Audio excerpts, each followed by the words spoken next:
Assalamualaikum warahmatullahi wabarakatuh. Salam sejahtera buat Sobat Lin Whitening dimanapun berada. Oke, Bim akan lanjutkan cerita Yechen-nya. Tapi seperti biasa, bantu tekan tombol like dan berkomentar juga. Terima kasih sesudah dan sebelumnya. Oke, lanjut. Seperti biasa, yang belum tekan tombol like dan aktifkan logo loncengnya, bantu Mimin tekan terlebih dahulu. Oke, gas. Bab 2146 sampai bab 2150. Kata-kata Yechen terdengar seperti guntur bagi setiap anggota keluarga Fei, memekakkan telinga dan mencerahkan. Semua orang bisa melihat bahwa wajah Yechen dipenuhi dengan keseriusan, dan dia tidak mengujinya sama sekali, apalagi bercanda. Fei Suebin tampak pucat saat ini dan menangis. Dia tahu betul bahwa apapun yang dia katakan, mustahil menyelamatkan nyawa putranya. Jika dia mengatakan hal yang salah sekarang, nasibnya setelah kematian putranya mungkin akan sangat menyedihkan. Jadi, dia hanya bisa menyentuh dan menundukkan kepalanya, tidak berani menatap Yechen, apalagi menjawab. Yechen tidak membiarkannya lolos begitu saja, tetapi bertanya dengan tegas, "Fei Suebin, saya bertanya lagi, apakah Anda setuju jika saya membunuh putra Anda?" Fei Suebin sangat ketakutan dengan kata-kata Yechen sehingga seluruh tubuhnya langsung roboh. Postur agresif Chen membuatnya tidak bisa mundur, dan hatinya masih hancur. Dia hanya bisa berlutut di tanah, mengatupkan kedua tangannya dan terus membungkuk, dan pada saat yang sama berteriak putus asa di mulutnya, "Aku menyerah, saya menyerah, saya menyerah." Ketika Fei Haoyang mendengar ini, seluruh penglihatannya menjadi gelap dan dia hampir pingsan. Didorong oleh keinginan kuat untuk bertahan hidup, dia membuka matanya lebar-lebar, menatap ayahnya, dan berteriak dengan suara serak, "Ayah, ayah harus menyelamatkanku. Ayah, ayah tidak bisa hanya melihatnya membunuhku. Ayah." Fei Suebin memalingkan wajahnya ke samping. Dia mengertakkan gigi dan berkata, "Semua ini, kamu yang melakukannya sendiri. Aku tidak bisa menyelamatkanmu." Fei Haoyang berseru dan berteriak, "Kamu tidak boleh begitu kejam. Ayah, tidak peduli apa yang aku katakan, putra-putra keluarga Fei.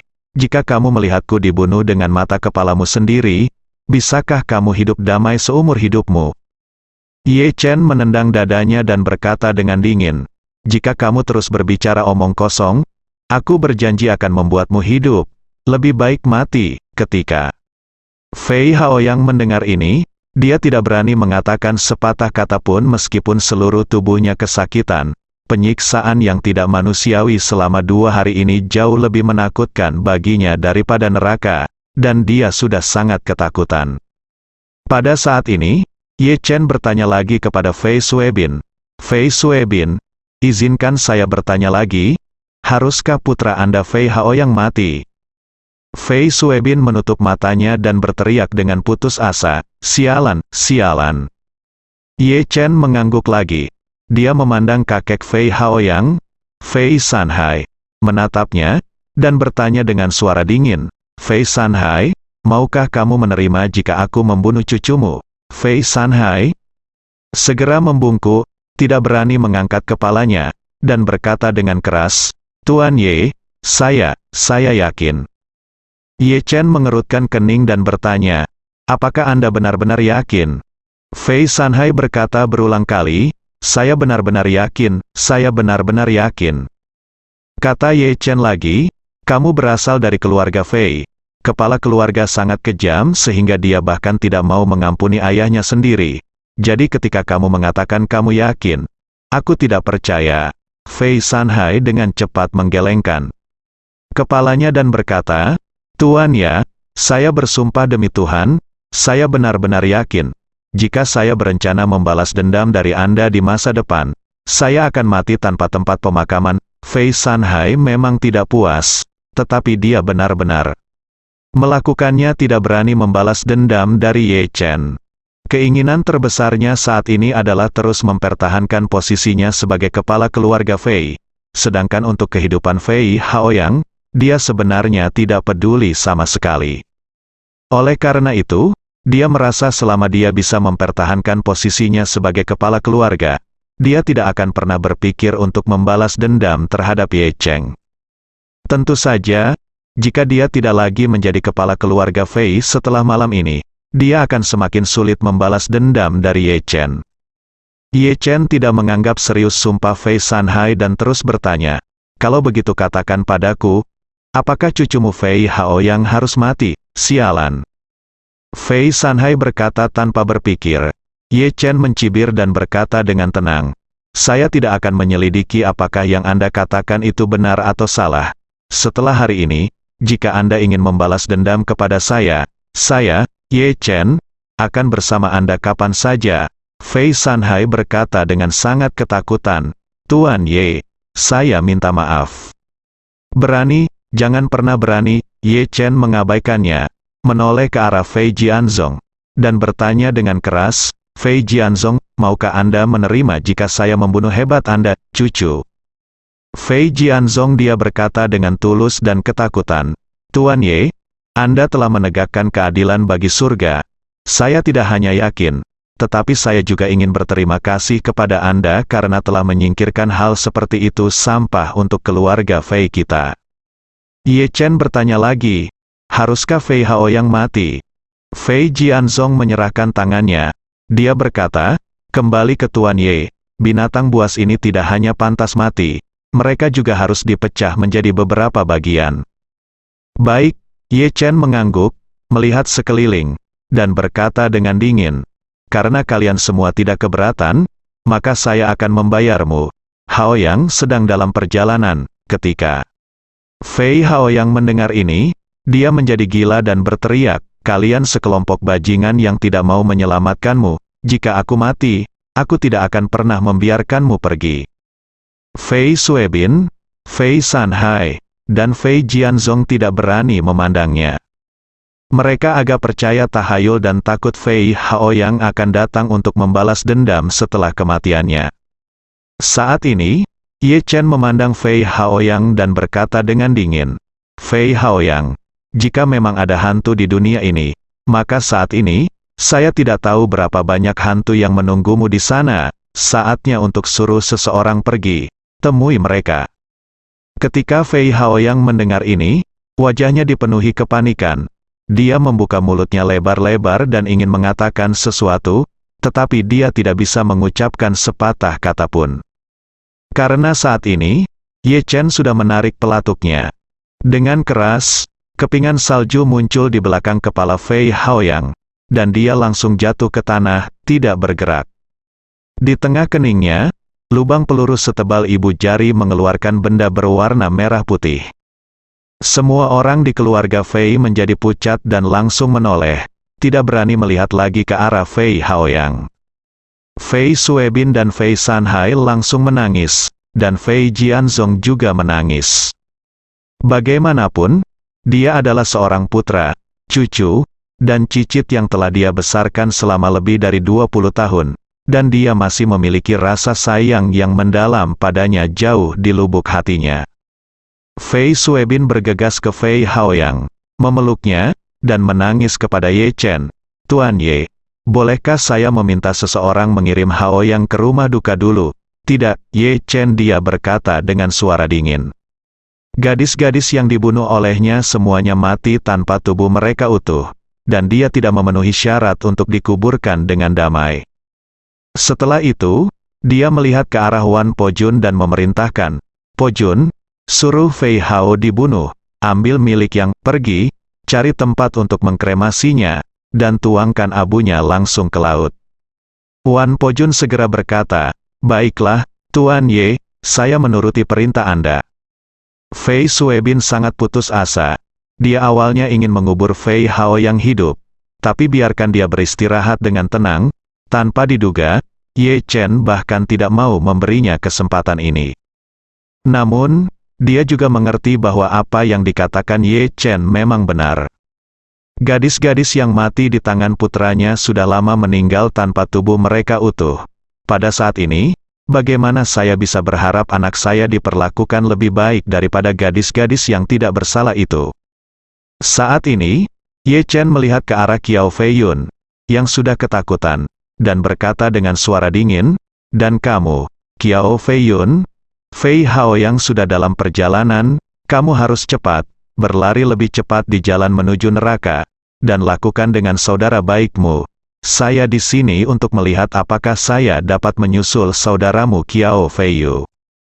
Kiao Fei Yun menangis dan berseru, Tuan Ye, saya semua diperintahkan oleh mereka, mohon maafkan saya. Bang, sebelum Ye Chen bisa menyelesaikan kata-kata Kiao Fei Yun, dia menembaknya langsung di kepala. Segera setelah itu, Kiao Fei Yun juga jatuh ke tanah, tidak bergerak dan mati total. Kedua dunia ini akhirnya membayar dengan nyawa mereka atas apa yang telah mereka lakukan. Ye Chen menyerahkan pistolnya kembali kepada prajurit istana Wanlong dengan wajah tanpa ekspresi, dan kemudian berkata kepada Fei Kexin, Nona Fei, begitu banyak orang di keluarga Fei baru saja membicarakan begitu banyak rencana, tetapi rencanamu adalah satu-satunya yang memuaskan. Anda akan bertanggung jawab atas sisa operasinya.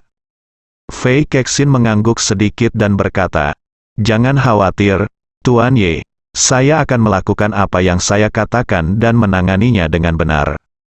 Ye Chen menunjuk ke arah kiau tubuh Fei Yun, berkata dengan dingin, Jangan lupa untuk mengumumkan secara menyeluruh segala sesuatu tentang keluarga Kiao. Saya meminta Po Jun untuk menyiapkan daftar, semua orang yang terlibat dalam perilaku kotor mereka pada dasarnya terdaftar. Anda dapat mengumumkannya bersama-sama, ayo lakukan itu. Fei Kexin berkata tanpa berpikir, Baiklah Tuan Ye, tolong kirimkan saya daftar dari One Palace Master, saya tidak akan meninggalkan siapapun, Ye. Chen menoleh ke Wan Po Jun dan berkata, Po Jun, berikan daftarnya kepada Nona Fei. Wan Po Jun segera melangkah maju dan berkata dengan hormat, Baik, Tuan Ye, saya patuh. Ye Chen menambahkan, Ngomong-ngomong, saya punya tugas lain untuk Anda. Wan Po Jun tentara buru-buru berkata, Tolong beritahu saya. Ye Chen berkata dengan dingin, Sebelum fajar, bunuh semua orang di daftar dan jangan tinggalkan siapapun. Dalam pandangan Ye Chen, siapapun yang sejenis sampah seperti Fei Haoyang harus segera dibunuh. Jika tidak, jika mereka benar-benar diserahkan ke Departemen Kehakiman AS, tidak satupun dari orang-orang ini yang akan menanggung akibatnya dengan nyawa mereka. Selain itu, dilihat dari buruknya penegakan hukum dan operasi rahasia Departemen Kehakiman setempat, kelompok orang kaya dan berkuasa ini dapat hidup dengan nyaman di penjara meskipun mereka dijatuhi hukuman penjara seumur hidup. Oleh karena itu, Ye Chen berencana membiarkan istana Wanlong membunuh semua orang ini sekaligus, tanpa meninggalkan siapapun. Wan Po Jun secara alami memahami niat Ye Chen dan berkata dengan hormat, Tuan Ye, jangan khawatir, saya sudah mengetahui informasi tentang orang-orang ini. Mereka pada dasarnya semuanya ada di New York, saya akan mengatur tenaga dan mulai malam ini, buru binatang buas ini. Fei Kexin di samping dengan cepat bertanya, Tuan Ye, lalu kapan Anda berencana untuk mengungkapkan masalah ini dan materi videonya? Ye Chen melihat keluar jendela dan berkata, Pembunuh Yue Hei saat Ye Fenggao menyalakan api. Nanti saya suruh orang-orang mengunggah videonya ke internet. Dengan opini publik bahwa Fei Haoyang pernah diculik sebelumnya, kejadian ini pasti akan menimbulkan keributan. Saat itu, mereka yang terlibat akan menghindari sanksi hukum. Saya pasti akan menemukannya cara untuk melarikan diri dari Amerika Serikat sesegera mungkin, tepat pada waktunya untuk menakut-nakuti mereka terlebih dahulu, dan kemudian menangkap mereka semua. Setelah mengatakan itu, dia melihat ke arah Fei Kexin dan mengatakan kepadanya, The Fei keluarga harus keluar dan bersuara setelah masalah ini terungkap, dan beritahu orang-orang bahwa Anda melakukan hubungan masyarakat krisis hanya setelah melihat masalah tersebut terungkap. Jangan biarkan orang lain melihat bahwa Anda sudah bersiap sebelumnya. Dalam hal ini, itu adalah kemungkinan besar akan menyebabkan masalah yang tidak perlu bagi Anda. Masalahnya. Fei Kexin mengangguk dengan serius dan berkata, Baiklah Tuan Ye, saya mengerti. Ye Chen mengangguk sedikit, menoleh untuk melihat ke arah Wan Po Jun, dan berkata, Oke Po Jun, tidak ada masalah di sini. Anda perlu mengkhawatirkannya, manfaatkan waktu dan pimpin orang untuk mengendalikannya, dan ingatlah untuk tidak membiarkan binatang apapun lolos. Wan Pojun berseru, tolong yakinlah, Tuan Ye, saya pasti akan menangani ini masalah tanpa gagal. Setelah itu, kata Wan Pojun, Jun segera berbalik dan berjalan keluar dengan cepat. Malam ini, sejumlah besar setan ditakdirkan untuk tidak melihat matahari besok pagi. Setelah Wan Pojun pergi, Ye Chen memandang semua orang di keluarga Fei dan bertanya dengan suara dingin, saya akan membiarkan Nona Fei menangani masalah ini dengan otoritas penuh. Apakah Anda keberatan? Semua orang menggelengkan kepala dan tidak ada yang keberatan. Ada keberatan. Saat ini mereka sebenarnya tidak ada keberatan. Lagi pula siapapun yang melapor dalam masalah ini akan menjadi sasaran kritik publik, dan tidak ada yang mau mengambil tugas tanpa pamrih tersebut. Namun, Fei Jianzong dan Fei Sanhai terus-menerus berspekulasi tentang niat Ye Chen. Hingga saat ini, Ye Chen tidak pernah mengatakan akan membiarkan Fei Kexin menjadi kepala keluarga Fei. Sejauh ini, Fei Sanhai masih menjadi kepala sah keluarga Fei. Dan dia sendiri ingin mempertahankan posisi yang diperoleh dengan susah payah ini semaksimal mungkin. Karena dia tahu betul bahwa hanya jika dia terus duduk sebagai kepala keluarga barulah putranya Fei Suebin memiliki kesempatan untuk mengambil alih. Dan yang paling dia khawatirkan saat ini adalah lelaki tua Fei Jianzong.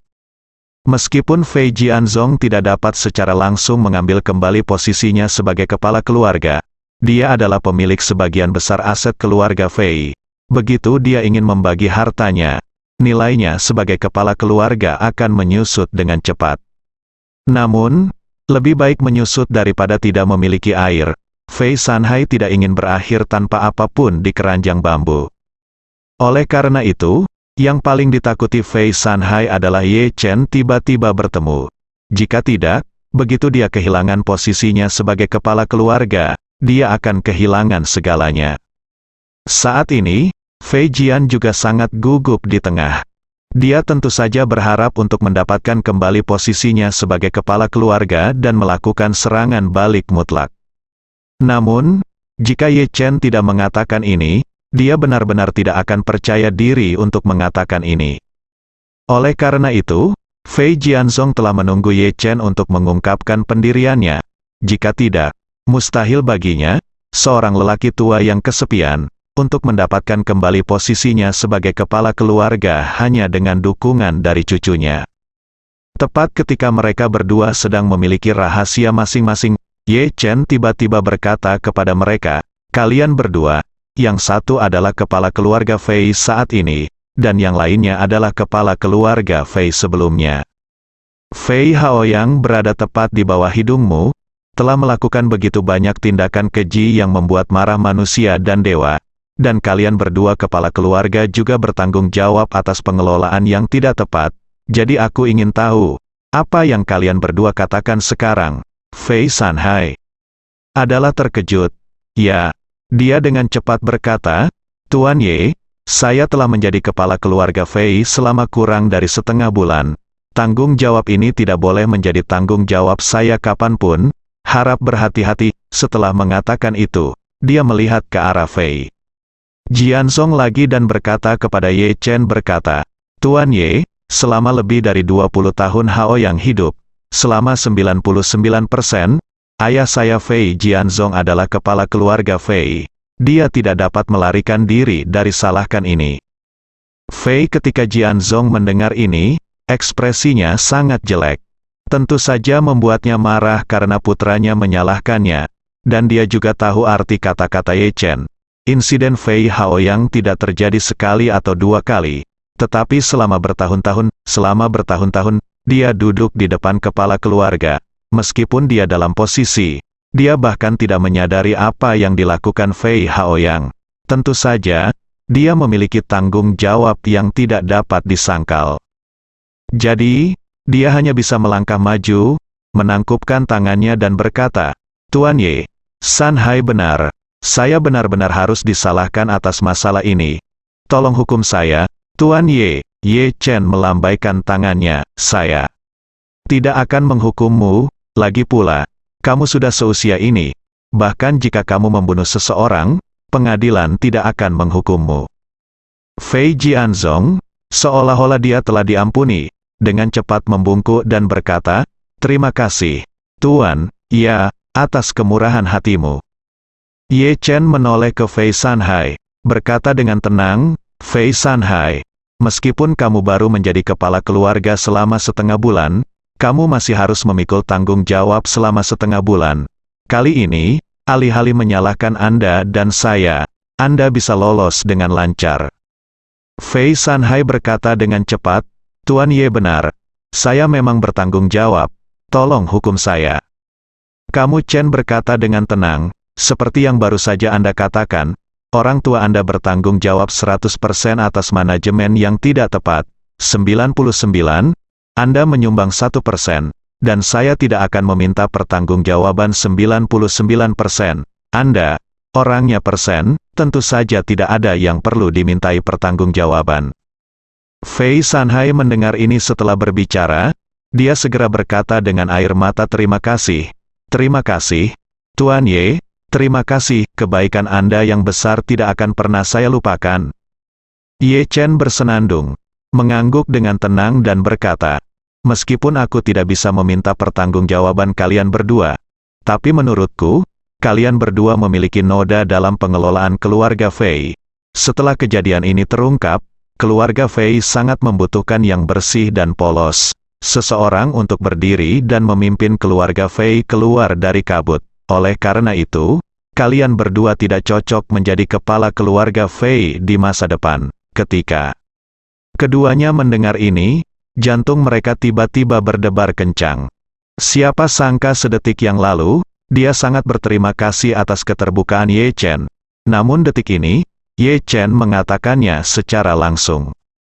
Fei Sanhai tidak bisa menahan diri untuk tidak berseru, "Tuan Ye, Anda baru saja mengatakan bahwa tanggung jawab saya hanya 1%, yang hampir dapat diabaikan. Ini tidak boleh dianggap sebagai noda, bukan?" Ye Chen mengerutkan kening dan bertanya, "Apa? 1% bukanlah noda? Lagi pula, apakah kamu pikir kamu hanya memiliki noda ini? Fei Sanhai, jangan lupa bahwa kamulah yang mengambil posisi ayahmu sebagai kepala keluarga dan mengirim orang untuk memburunya. Dia, jika saya tidak meminta Wan Longdian untuk melindungi hidupnya, dia akan dibunuh oleh Anda. Mengapa Anda tidak membeberkan masalah ini saja dan bertanya kepada orang-orang biasa di Amerika Serikat apa pendapat mereka?" Ini, Fei Sanhai terdiam sesaat. Jika orang berbicara tentang bagaimana ia memenangkan jabatan kepala keluarga, ia dapat dengan yakin dan bangga mengatakan bahwa ia memperolehnya melalui jalur hukum. Hal ini membuat gurunya terkenal dalam semua peristiwa besar sepanjang masa dan di semua negara. Penting bagi seorang master untuk menjadi terkenal, bahkan penyerbu keji pun akan mengarang serangkaian kebohongan besar, apalagi Fei Sanhai. Namun, jika orang tahu bahwa dia sedang memburu ayah kandungnya di seluruh dunia, hal ini tidak akan terjadi. Begitu skandal semacam ini terungkap, mustahil baginya untuk terus menjadi kepala keluarga. Ia tidak punya pilihan lain selain disalahkan dan mengundurkan diri.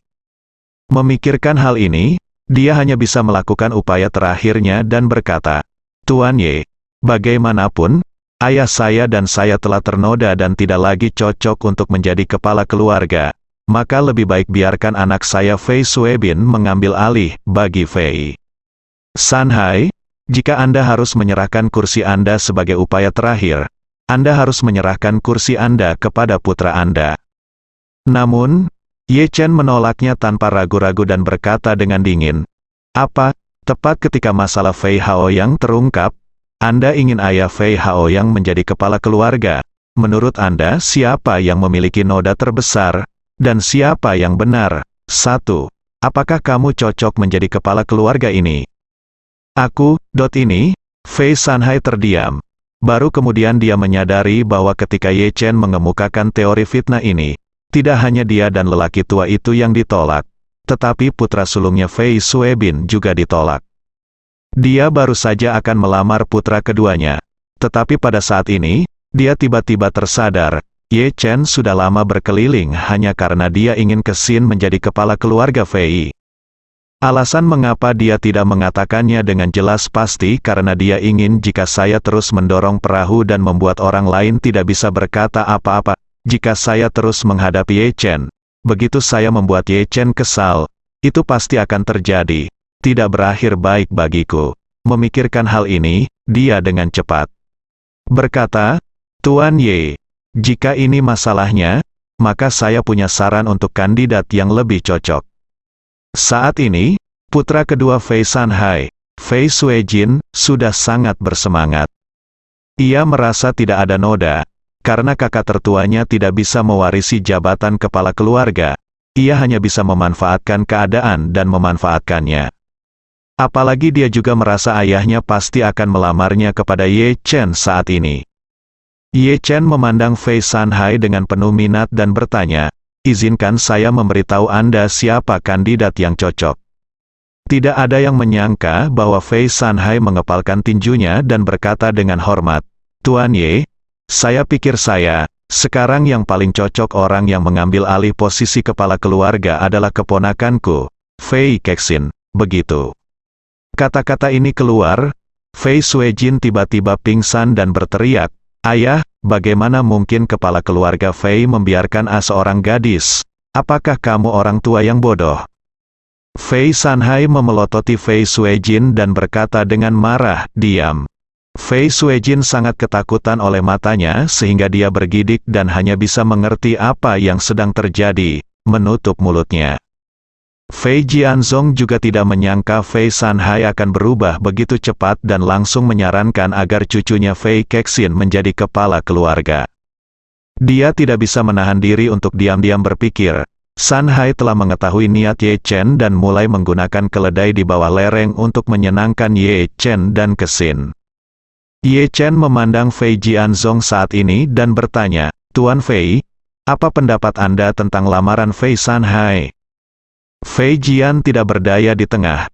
Dia tahu bahwa keinginannya untuk mendapatkan kembali posisi kepala keluarga hari ini telah hancur total. Tampaknya di bawah pengaruh Ye Chen, putranya Fei Sanhai tidak dapat terus menjabat sebagai kepala keluarga.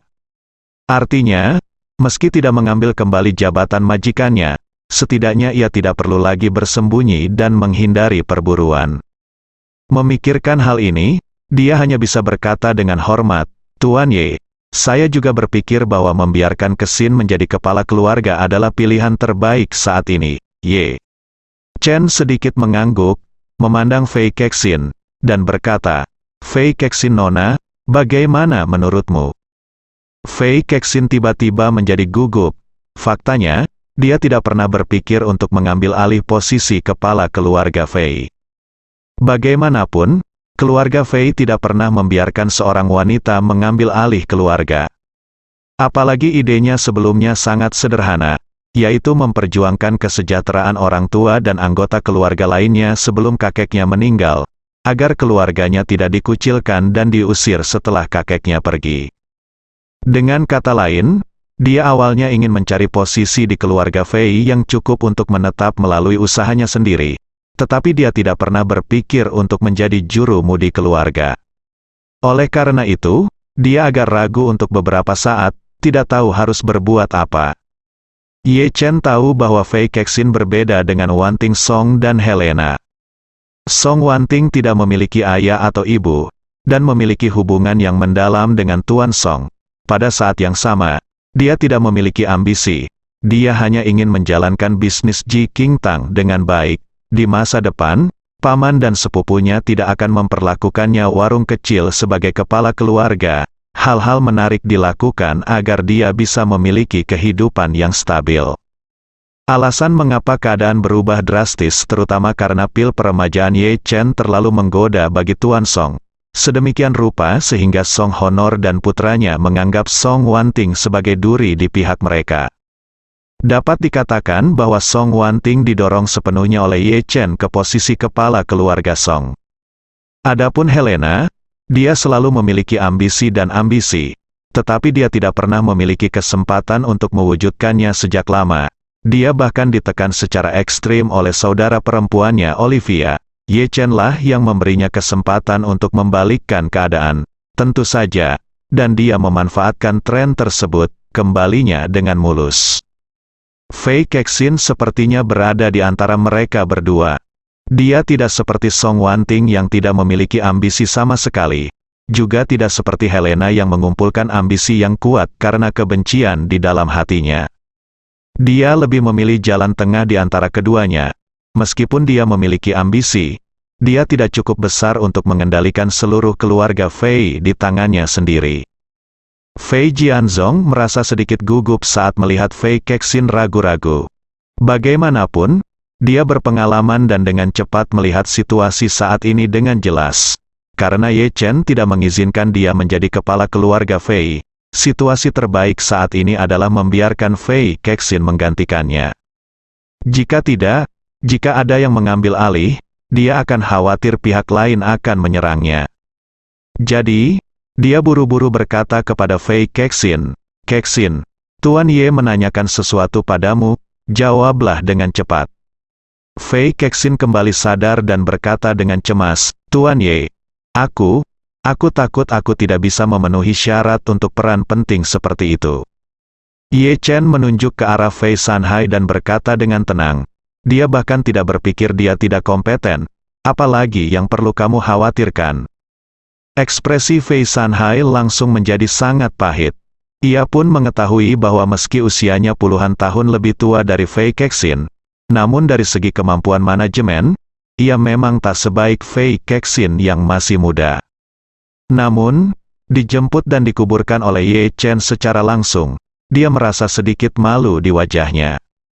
Melihat Fei Kexin masih ragu, Ye Chen berkata, "Nona Fei, mengingat situasi keluarga Fei saat ini, hanya Anda sebagai kepala keluarga yang dapat mengoordinasikan semuanya secara internal. Pikirkan tentang lelaki tua itu. Lalu pikirkan tentang orang tua Anda dan kerabat. Jika Anda tidak duduk di posisi kepala keluarga, bagaimana Anda bisa menjamin kehidupan dan keselamatan masa depan mereka?" Berbicara tentang ini, Ye Chen berkata lagi, "Jika saya menebak dengan benar, Anda tidak seharusnya di antara keluarga Fei yang hadir malam ini, orang tua." Kata-kata Ye Chen membuat Fei Kexin sedikit terkejut. Dia telah berada di laut selama periode ini dan tidak memiliki kesempatan untuk berhubungan dengan orang tuanya. Ketika dia kembali kali ini, dia tidak melihat orang tua, saudara laki-laki dan perempuannya di rumah Fei. Oleh karena itu, dia pada dasarnya dapat menyimpulkan bahwa pamannya telah mengusir keluarganya dari keluarga Fei setelah mengambil kekuasaan kakeknya. Dalam sebuah keluarga besar, hal pertama yang dilakukan kepala keluarga baru setelah menjabat adalah menindas saudara-saudara yang mengancamnya atau selalu tidak menyukainya.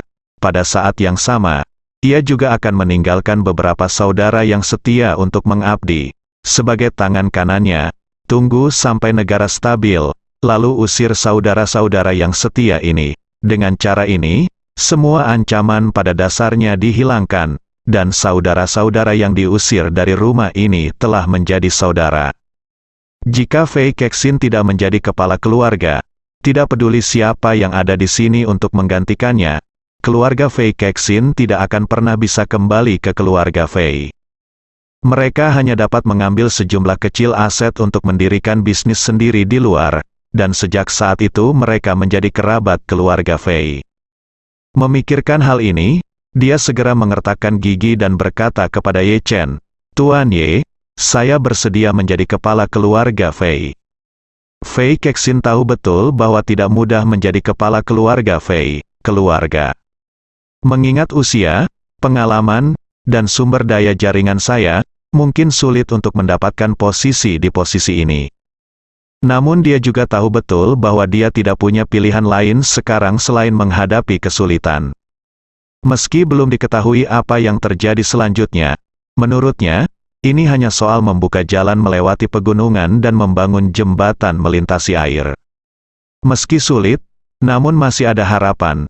Melihat Fei Kexin akhirnya mengungkapkan pendiriannya, Ye Chen mengangguk puas, memandang Fei Sanhai, dan berkata, "Kamu masih kepala keluarga Fei sekarang, Jadi saya harus bekerja keras agar kamu menyelesaikan prosedur pemindahan untuk hal semacam ini nanti. Anda juga tahu bahwa itu harus legal. Baiklah, Tuan Ye, saya akan bekerja sama sepenuhnya dengan Anda. Meskipun Fei Sanhai sangat enggan untuk menyerah, dia tidak berani mengatakan lebih banyak saat ini dan hanya bisa menyetujui berulang kali. Dia tahu betul bahwa dia tidak punya hak untuk memilih atau menolak sekarang. Karena Ye Chen sama sekali tidak bermain sesuai aturan konvensional, dia datang langsung dengan istana Wanlong untuk membunuhnya, dan bahkan menembaknya di depannya, miliknya yang berharga cucuku. Jika dia marah dalam situasi ini, dia mungkin akan mengambil pistol dan menembakkan peluru ke kepalanya sendiri. Dalam hal ini, meskipun dia masih menjadi kepala keluarga Fei, dia masih tidak memiliki peluang untuk kembali. Manfaatkan waktu untuk menyingkir dan memberi jalan bagi seseorang yang lebih berharga. Dapatkan kesan baik di hadapan Ye Chen, dan dapatkan keuntungan untuk diri sendiri di masa depan. Ini adalah prioritas utama saat ini. Kemudian, Ye Chen melihat ke arah Fei Jianzong lagi dan berkata dengan tenang, Tuan Fei, meskipun kepala keluarga Fei adalah Fei Sanhai, sebagian besar aset keluarga Fei harus tetap atas nama Anda. Bukan. Fei Sanhai buru-buru melangkah maju. Mengambil langkah ke depan, dia berkata dengan hormat, Tuan Ye, sebagian besar aset keluarga Fei memang atas nama saya. Ye Chen mengangguk dan berkata, sejujurnya, Anda tidak muda lagi.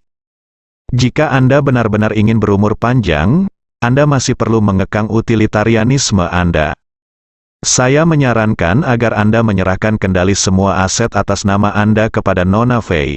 Karena dia telah diangkat menjadi kepala keluarga, Anda harus menyerahkannya seluruh negara dan negara kepadanya, dan hanya memberinya posisi kepala keluarga. Dia, kekuasaan kendali aset ada di tangan Anda, yang juga merupakan kendala besar baginya. Lebih baik biarkan dia bersatu dan memusatkan kekuasaan, yang juga dapat memaksimalkan sumber daya keluarga Fei. Bagaimana menurut Anda, Fei Jianzong? Beraninya Anda tidak patuh, meskipun dia masih merasa sedikit tidak nyaman dan tidak mau sekarang. Sekarang dia benar-benar memikirkannya. Dia merasa, jika saya bisa hidup sampai hari ini dan kembali ke Amerika Serikat hidup-hidup, Anda akan menjadi sesuatu yang tidak berani saya harapkan sebelumnya. Saat ini, tidak ada gunanya mengendalikan aset, lebih baik untuk berikan kepada Kexin. Itu bisa dianggap membantunya naik kuda. Begitu dia memikirkan hal ini, dia segera berkata dengan hormat, jangan khawatir, Tuan Ye, saya akan meminta pengacara untuk menyiapkan dokumen nanti dan menyerahkan semua aset saya kepada Kexin. Setelah itu, dia berkata dengan sedikit emosi, saya tidak punya 1 atau 2 tahun lagi untuk hidup, dan saya telah mengalami banyak hal, dan saya lupa akan uang. Ye Chen mengangguk sedikit puas dan berkata, saya tahu, tidak mudah bagi Anda untuk bekerja keras dalam hidup Anda. Sekarang setelah Anda lebih tua, semakin banyak uang yang Anda miliki yang diperoleh secara normal tidak ada artinya bagimu. Selain itu, karena masalah uang, bahkan putramu sendiri pun mengkhawatirkannya. Aku punya niat membunuh terhadapmu. Omong-omong, aku merasa sedih untukmu. Fei Jianzong menghela nafas dan berkata dengan melankolis lihat wajahnya, Tuan Ye, Anda benar. Sebelum Anda mencapai usia saya, Anda tidak lagi memiliki perasaan positif, masuk akal. Ye Chen tersenyum sedikit dan berkata dengan ringan, biasanya, ini adalah benar, tetapi saya dapat memberi Anda kesempatan untuk membelanjakan uang. Fei Jianzong terkejut dan bertanya dengan cepat, Tuan Ye, apakah Anda apa maksudmu? Ye Chen tersenyum dengan tenang dan berkata, tidakkah kamu selalu ingin membeli pil peremajaan? Jika saya ingat dengan benar, di pelelangan di Jinling, Anda menawar harga 210 miliar. Fei ketika Jianzong mendengar ini, meskipun dia masih tidak yakin apa yang dimaksud Ye Chen, dia sangat bersemangat sehingga dia tidak bisa, aku tidak bisa mengendalikannya. Dia berkata berulang kali, ya, Tuan Ye, saya sudah menelepon 2001 saat itu, harga puluhan miliar. Mengapa Anda berpikir untuk menanyakan hal ini?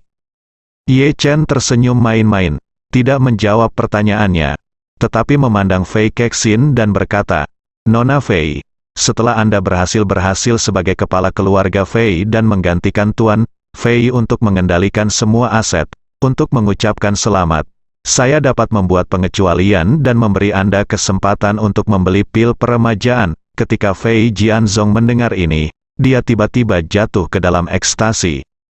Pil peremajaan, Ye Chen sebenarnya bersedia menjualnya ke pil peremajaan Kexin. Jika saya bisa mendapatkan pil peremajaan ini, saya bisa hidup setidaknya 10 atau 20 tahun lagi. Ini adalah berkah tersembunyi. Bagaimana kamu bisa tahu itu bukan berkah? Memikirkan hal ini, Fei Jianzong tiba-tiba mulai khawatir lagi jauh di dalam hatinya. Karena Ye Chen baru saja menjelaskan dengan sangat jelas bahwa kesempatan untuk membuat pengecualian untuk membeli pil peremajaan ini bukan untuk dirinya sendiri, tetapi untuk cucunya Fei Kexin. Apalagi kita harus menunggu sampai cucu Fei Kexin menjadi kepala keluarga Fei dan mewarisi hak penguasaan aset. Dengan cara ini, karakter dan temperamen cucu Fei Kexin akan diuji. Jika dia benar-benar menganggap serius kakeknya, dia pasti akan bersedia membayar untuk pil peremajaan. Namun, jika dia seperti putra sulungnya Fei Sanhai dan tidak mau membayar untuk dirinya sendiri, maka dia akan sia-sia lagi. Jadi, dia tanpa sadar menatap Fei Kexin, matanya penuh dengan antisipasi. Fei Kexin tidak mengecewakan Fei Jianzong, dia sangat bersemangat dan berkata, "Tuan Ye, apakah Anda mengatakan yang sebenarnya? Bisakah Anda benar-benar membuat pengecualian dan memberi saya kesempatan untuk membeli pil peremajaan?" Ye Chen mengangguk dan berkata dengan ringan, "Saya, Ye Chen." Punya selalu berkata Ji Uding. Saat dia mengatakan itu, dia melihat ke arah Fei Jianzong dan berkata, "Hari itu di pelelangan, Anda menawar 210 miliar dolar AS. Hari ini, demi Anda, Nona Fei, saya akan memberi Anda sedikit uang kembalian. Hapus, masing-masing 200 miliar dolar AS. Fei Kexin berkata tanpa berpikir, "Oke, saya akan membelinya." Ketika Fei Jianzong mendengar keputusan tegas Fei Kexin, dia sangat bersemangat sehingga dia tidak dapat menambahkan apapun lagi. Namun, dia juga menyimpan pemikiran ekstra, karena Fei Kexin hanya mengatakan akan membeli pil peremajaan ini. Namun untuk siapa dia akan membelinya? Dia belum menyatakan pendiriannya. Fei Jianzong telah mengalami beberapa pasang surut selama periode ini, jadi dia secara alami lebih khawatir tentang hal semacam ini. Pada saat ini, Fei Kexin memandangnya dan berkata dengan sangat serius, "Kakek, saya akan membayar Tuan Ye nanti, dan saya akan meninggalkan pil peremajaan ini untuk Anda minum." Setelah mendengar ini, Fei Jianzong akhirnya meletakkan kata-katanya. "Saya sangat gembira hingga saya menangis." Dia sangat ingin mendapatkan pil peremajaan. Awalnya, dia berpikir bahwa dia mungkin tidak akan pernah memiliki kesempatan dengan pil peremajaan dalam hidup ini. Tapi dia tidak menyangka Ye Chen dan cucunya akan memberinya kejutan sebesar itu. Saat ini, dia begitu bersemangat hingga dia tersedak dan berkata kepada Ye Chen, "Tuan Ye, terima kasih. Terima kasih, kebaikanmu akan selalu diingat di hatiku." Ye Chen melambaikan tangannya dan berkata dengan sangat serius, "Fei Patua, saya harus mengatakan sesuatu terlebih dahulu. Meskipun saya bersedia membuat pengecualian dan menjual pil peremajaan kepada Nona Fei, dan Nona Fei juga bersedia memberikan pil peremajaan ini kepada Anda, saya akan memberikan ini pil peremajaan kepada Fei dalam 4 kali angsuran. Nona Fei mengirimkannya." Fei Jianzong bertanya tanpa sadar, 4 kali? "Iya." Ye Chen berkata dengan tenang, "Mulai sekarang, saya akan menguangkan 1/4 pil peremajaan kepada Nona Fei setiap 3 tahun, sampai seluruh pil peremajaan diuangkan." Ye Chen tahu betul bahwa jika Tuan Fei tidak bisa hidup terlalu lama, maka posisi Fei Kexin sebagai kepala keluarga tidak akan stabil apapun yang terjadi. Lagi pula, aku masih punya urusan sendiri, dan aku tidak bisa selalu melindungi Fei Kexin, jadi cara terbaik adalah membiarkan Tuan Fei terus hidup. Dan dia tidak hanya ingin dia hidup, tetapi juga memastikan bahwa ketika dia masih hidup, dia akan berdiri di belakang Fei Kexin dan mendukungnya dengan seluruh kekuatannya. Jika lelaki tua itu mendapatkan seluruh pil peremajaan dengan biaya 1 kali saja, maka setelah dia benar-benar menyelesaikan masalah kelangsungan hidup dalam 10 tahun ke depan, keinginan akan kekuasaan di lubuk hatinya kemungkinan besar akan muncul kembali. Jika demikian, dia tidak lagi menjadi pendukung terbesar Fei Kexin, melainkan menjadi musuh terbesar Fei Kexin. Itu sebabnya Ye Chen datang dengan strategi menunda pengiriman secara bertahap. Pertama, berikan Fei Kexin 1/4 pil peremajaan, sehingga Fei Jianzong tidak perlu khawatir akan kelangsungan hidupnya dalam 3 hingga 5 tahun ke depan. Namun, hal ini juga akan membuat Fei Jianzong merasakan krisis yang kuat. Pasalnya, ia masih memiliki 3/4 pil peremajaan yang belum ia peroleh. Sebagai penjual, Ye Chen hanya mengakui Fei Kexin sebagai pembelinya. Oleh karena itu, selama Fei Jianzong ingin mendapatkan sisa pil peremajaan, ia harus tetap mendukung Fei Kexin. Hanya dengan cara ini dia dapat memperoleh sisa pil peremajaan dari 3 simpul utama yang tersisa, sehingga mewujudkan keinginannya untuk memperpanjang hidupnya 10 atau 20 tahun.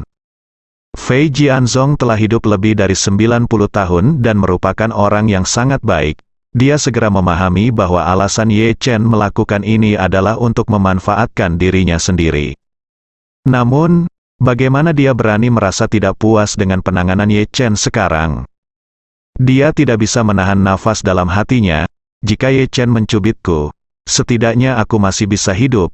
Jika dia tidak mencubitku, pilihan lain apa yang aku punya selain kematian? Jadi, dia berkata tanpa berpikir. Tuan Ye, semuanya tergantung pada Anda. Maksud saya tidak keberatan. Ye Chen mengangguk, memandang Fei Kexin, dan bertanya padanya, Nona Fei, apakah Anda tidak keberatan? Fei Kexin berkata dengan tergesa-gesa, saya tidak keberatan. Apapun, dengarkan pengaturan Tuan Ye. Fei Kexin juga memahami tujuan tindakan Ye Chen saat ini. Mengetahui bahwa Ye Chen melindunginya, dia tentu saja sangat berterima kasih. Pada saat tertentu, dia bahkan bertanya pada dirinya sendiri, Tuan, saya sangat baik dan kebaikan saya begitu besar. Apa yang harus saya lakukan dalam hidup ini untuk membalasnya bahkan 1/10.000 kebaikannya? Kata Ye Chen sambil tersenyum. Pada kali ini, saya sebenarnya sedang memikirkan keluarga Fei Anda, untuk selamanya. Menghabiskan 200 miliar dolar AS pasti akan membuat Anda stres. Keluarga Fei akan segera menghadapi krisis reputasi yang sangat besar dan harus membayar kompensasi yang besar kepada keluarga dari para korban. Jika Anda memberi saya 200 miliar dolar AS lagi, arus kasnya akan sangat tipis. Dalam hal ini, setelah krisis reputasi ini selesai, bahkan jika Anda ingin keluarga Fei selamat dari kesulitan dan bangkit kembali, Anda tidak akan memiliki cukup likuiditas. Berbicara tentang ini, Ye Chen berkata lagi, namun, dalam batch jika Anda mengirimkan ramuan peremajaan, Anda juga dapat membayar dalam batch. Anda hanya perlu membayar saya 50 miliar dolar AS setiap kali, yang dikurangi dari 200 miliar menjadi 50 miliar. Secara alami, tidak akan ada tekanan pada keluarga Fei Anda, ya. Fei Kexin berkata dengan cepat, Tuan Ye sangat benar. Terima kasih, Tuan Ye, untuk selalu memikirkan tentang keluarga Fei. Jianzong juga segera berkata dengan rasa terima kasih, Tuan Ye, Anda benar-benar keluarga Fei. Penyelamatku, terima kasih. Meskipun dia mengatakan ini, Fei Jian hanya bisa menghela nafas. Ye Chen ini benar-benar menaruh banyak uang di wajahnya. Dia dapat menunjukkan niatnya hanya dalam 2 atau 3 kalimat. Kebenaran saya diubah menjadi membantu keluarga Fei mengatasi kesulitan. Aku tidak tahu bagaimana dia bisa berkulit begitu tebal di usia yang begitu muda.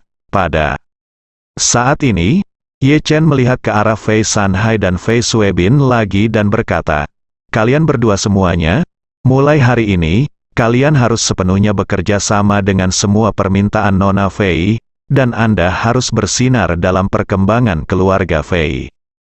Jika Anda memberitahu saya pemikiran kecil apa yang Anda berdua miliki, saya pasti akan membiarkan orang-orang dari Istana Wanlong datang. Saya akan membawa Anda ke Surya untuk alami adat istiadat dan adat istiadat setempat, dan saya akan memberi Anda tur mendalam selama 5 hingga 8 tahun untuk menjadikan Surya rumah kedua Anda. Fei Sanhai gemetar ketakutan.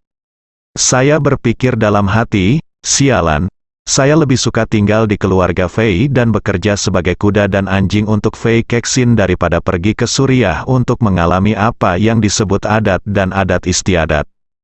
Kata-kata dari orang bernama Ye adalah sangat tidak sopan. Katakan saja tahanan. Apalagi yang bisa dialami adat istiadat setempat? Apa yang bisa dialami di tempat itu? Apalagi yang ada selama 5 tahun 8 tahun perjalanan mendalam? Bukankah itu hukuman penjara 5 tahun atau 8 tahun? Dengan panik, dia buru-buru membungkuk 90 derajat. Dengan hormat, dia berkata, Tuan Ye, yakinlah, saya, Fei Sanhai, bersumpah demi Tuhan bahwa saya akan melakukan yang terbaik untuk membantu Kexin mengelola keluarga Fei, dan saya tidak akan pernah melakukan apapun yang melanggar kepentingan keluarga Fei. Fei Suebin juga membungkuk dan menyatakan pendiriannya. Yakinlah, Tuan Ye, saya tidak akan pernah mengecewakan Anda. Oke. Ye Chen mengangguk sedikit puas dan berkata, karena kamu sangat baik, aku yakin Nona Fei juga akan mentraktirmu di rumah Fei di masa depan. Aturlah tugas yang relatif nyaman. Setelah mengatakan itu, Ye Chen melihat sekeliling dan berkata, tetapi saya ingin mengingatkan Anda bahwa mulai sekarang, jangan terlibat dalam intrik dan tipu daya lagi. Jangan meniru Fei Hao yang itu. Lakukan sesuatu yang salah. Semua orang mengangguk patuh, dan tidak ada yang berani untuk mengatakan kata lain. Ye Chen memandang Fei Kexin lagi dan menjelaskan, Nona Fei, mulai sekarang keluarga Fei harus memiliki tim peninjau internal untuk melakukan penyelidikan ketat terhadap setiap anggota keluarga Fei secara berkala. Jika ditemukan masalah, kami akan memotong simpulnya dengan cepat dan jangan beri mereka kesempatan untuk berkembang, bersambung.